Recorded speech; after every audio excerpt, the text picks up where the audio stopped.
Been a big day when Stephen A. Smith comes dressed to kill like this. It is the first day of the NBA playoffs, and you did not come to play. Well, we'll wait till the show begins. This does deserve an ISO shot. Oh, I mean, there it is. There it is. There it is right there. There it is right there. All right, that works. There it how is. y'all doing? And that is how we start out the NBA playoffs 2025. You two know what the importance of a game one is here, UD. Can you just set the stage, how teams are feeling going into this game and the importance of that? Well, if you're the home team, you're nervous as hell. You don't want to give up home court advantage. And if you're the road team, you're looking at it, we got 2 games just to get 1. If we can just steal 1, then we steal home court advantage. Well, it's the first time the Los Angeles Lakers, Stephen A., have had home court advantage since LeBron James came to the Lakers. This is the pièce de résistance game that ends our day on ABC. What's going to be the key between the Lakers and the Timberwolves? Well, I think that LeBron and Luka playing together in the postseason for the first time, we're going to see what they're doing right now. Defensively, I think that's where it really starts for them. We can talk about LeBron and we can talk about Luka, but when they really have thrived this year is when we've seen the Lakers collectively elevate their level of play defensively.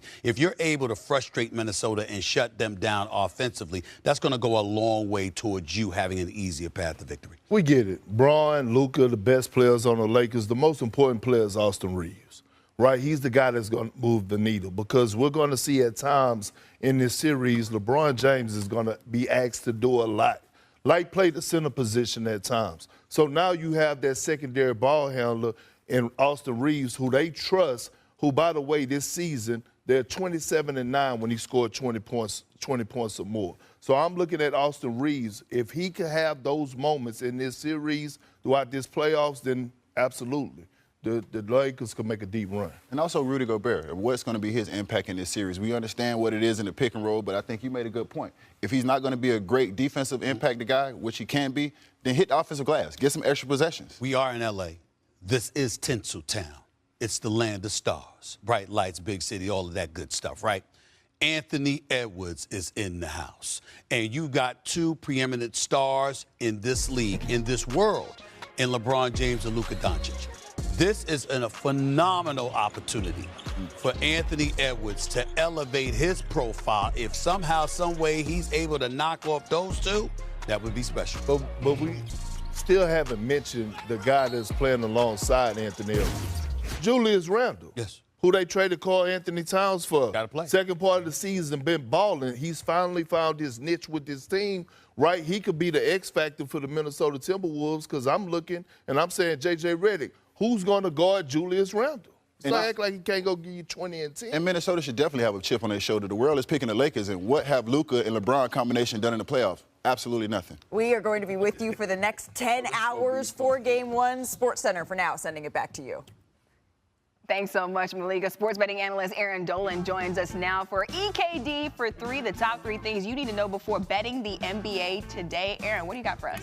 Well, before tip-off, we need to look at still some futures, more specifically in the player prop area. I'm looking at Anthony Edwards for any game in the series against the Lakers to go for 40 or more points. He's done so 9 times this season. We also know he's one of, if not the best, one of the top stars, I should say, in the league, especially in terms of scoring. He can put up a 40-point performance like nobody else. I expect him to do so against this Lakers defense. I'm also looking at James Harden for him to have 35 or more points at any point during the series against the Denver Nuggets. The Denver Nuggets have struggled defensively during the regular season as a whole and also as of recently. And we know James Harden can have one of those big games in the postseason. He also had 39 points in the NBA Cup against this team, so I do like him to go for 35 or more with this series going long. And last but not least, how about Jalen Brunson to end with the most points in their series against the Detroit Pistons?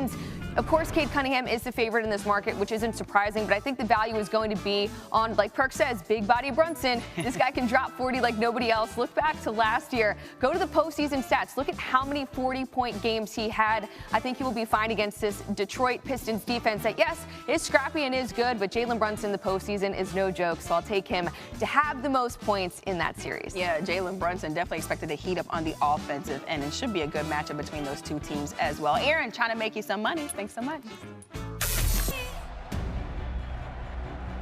Playoffs tip off today. 4 Game 1 matchups today. ESPN ABC finishing the night with Luka and LeBron, those Lakers, taking on the Ant-Man, Anthony Edwards, and the Timberwolves. So with that, let's bring in our NBA reporter, Tim Bontemps. Timmy B, let's dive into the final game of the night, and that is the Lakers and the Timberwolves. Of course, the front line will be a major factor here. It is a strength of the Timberwolves. The lack of size is something we've been talking all season long about the Lakers. What can you tell us about the clash of styles here?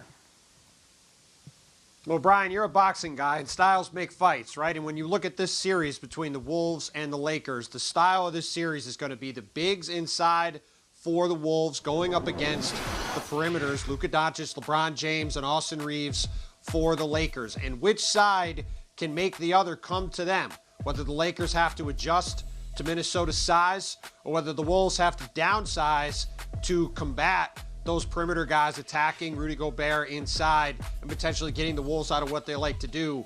That is the thing that's probably going to go a long way towards determining which of these teams is going to come out on top. We saw Luka Doncic go at Rudy Gobert time and again last year in that Wolves-Mavs Western Conference Finals, but that Dallas team had guys like Derek Lively and Daniel Gafford that could attack the rim and give Luka a lob threat. That is not something that this Lakers team is going to have. They're primarily going to have Dorian Finney-Smith, a 6'7" small forward, out there at center trying to space the Wolves out and get Rudy Gobert away from the basket. But again, it's going to be that matchup inside and whether Minnesota can control the glass and force the Lakers to have to come back to that, or whether they can get Rudy Gobert out of his comfort zone, potentially off the court. That is the thing to watch in this series. It could decide which of these teams advances. By the way, game one tonight, 8:30 Eastern on ABC. Lakers enter as a 4.5-point favorite. So let's go out east now. Let's talk about the Pistons and the Knicks. And, of course, on paper, the Knicks, the deeper, more experienced team. What are both sides talking about when it comes to that experience factor and how that will play out in this series? Well, Brian, I've been to a lot of playoff games now at Madison Square Garden. It is one of the most raucous environments in the league, and it's a place where if you haven't been in the playoffs before at all, and especially if you haven't been on that stage, it can take a minute to adjust to. And I think that's the biggest challenge for Cade Cunningham and the Detroit Pistons tonight. And J.B. Bickerstaff, the coach of the Pistons, is well aware of that environment. Over the last couple years ago, I should say, he was the coach of the Cleveland Cavaliers when guys like Darius Garland and Jarrett Allen and Evan Mobley were in that situation for the first time, playing in the playoffs, playing at Madison Square Garden, and that Cavaliers team did not handle that situation well. And if the Pistons want to upset the Knicks and make this a long competitive series and even come out on top, they're going to have to handle their emotions and handle the energy that's going to obviously be all over the place tonight inside the Garden. We'll see if this young Pistons team, led by Cade Cunningham, is likely going to be making his first All-NBA appearance this season. We'll see if they can handle that in the opening of the series tonight. They've done it during the regular season. Pistons took 3 or 4 from the Knicks. By the way, Pistons-Knicks game 1 tonight, 6 Eastern, right here on ESPN. That's Tim Bontemps. Thank you, Tim. On ESPN and ABC, concluding tonight with the Lakers hosting the Timberwolves at 8:30 Eastern on ABC. Joining us now is our senior NBA writer, Shams Charania, and let's start with the big news out west. You first broke the news of Rob Pelinka's multi-year extension and his new title as Lakers president of basketball operations and GM. His top priority remains keeping Luka in LA. What can you share about how everything ties in here? I mean, if this was Lakers owner Jeannie Buss's message, not only around the league, but to Luka Doncic, of course, that she has fortified her organizational structure, the leadership there. Their top priority of the offseason will be an extension with Luka Doncic come August. He has a decision to make, but this now shows him that they have alignment. This will help his decision.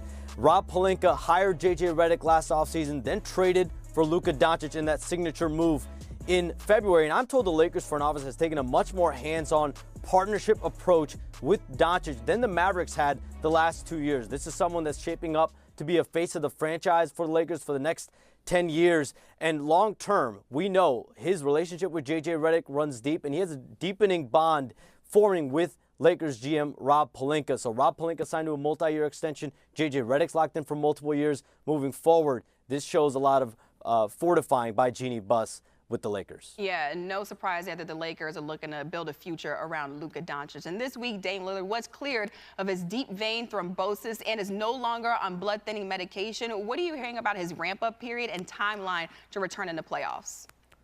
I mean, as far as the ramp-up, he got cleared for full contact workouts on Thursday, and it was expected that it would take several days of a ramp-up period to continue to have contact workouts. I'm told that's continuing this weekend in earnest. He's going to have some pretty hard workouts, and there is optimism that he will be able to make a return next week. They play games 2 to 4 starting Tuesday, then Friday, and then Sunday.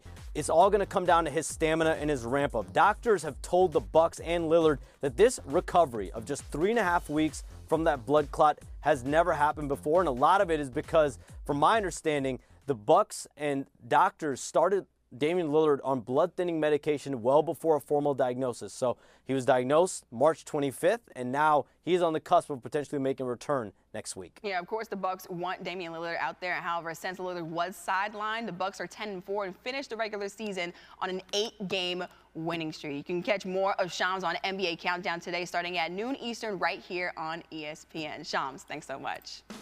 A senior landscape writer, David Dennis Jr., and, of course, Quentin Richardson. So let's start with what we just heard from Shams. You know, he said Damian Lillard ramping up his workouts this week, possibly back next week for Game 2. So does this mean Game 1 is a must-win for the Pacers? Oh, absolutely. The margin of error now for this Indiana Pacers team is so much smaller than it was when we thought that Dame was not going to be back for the rest of this season. They have to absolutely close the door on the belief that the Bucks have that they can win any games without Dame Lillard. That means running up and down the court. They have blasted Milwaukee in transition so far this season. They have blasted them in the pick and roll. They have to do that and force Milwaukee to say, we're going to outscore you instead of having a slog and slow down game, because you do not want to be down 0-1 with Dame time on his way back. Q, your thoughts?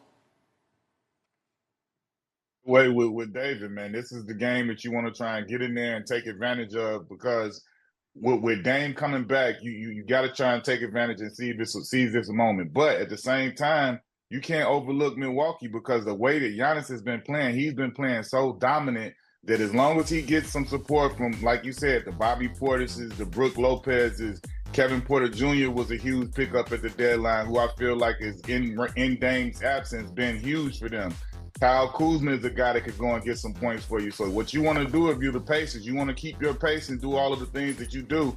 But that 36 points a game that Giannis is averaging against them, you got to contain that, because he can run away with it and get a win without Dame out there. Pacers 5.5-point favorites today. Of course, Game 1, 1 o'clock Eastern. You can see it right here on ESPN. All right, so let's turn our attention now to the Lakers and the Timberwolves. And David, when you look at what Luka did to Minnesota last year, he averaged 32 against the Timberwolves, cooked their defense. Remember the dagger that he had against Rudy Gobert here. What should the Timberwolves' defensive strategy, you think, be for Luka? All right, Q, I know you know this. Defense is all about good hands, right? Yeah. So Minnesota got to take those hands, put them together, and pray, because they got no option about what to do against Luka. Don't do him like that. Look, now. let me tell you, they tried everything last year in the playoffs. They doubled the man. They tried to blitz the man. They were switching on him. They did nothing, and he turned Rudy Gobert into a lunchable out there in the playoffs. They had no option, but there is a little bit of hope. There is some hope for them. They have to use their offense to create their defense with Luka. They have to put him in all kind of action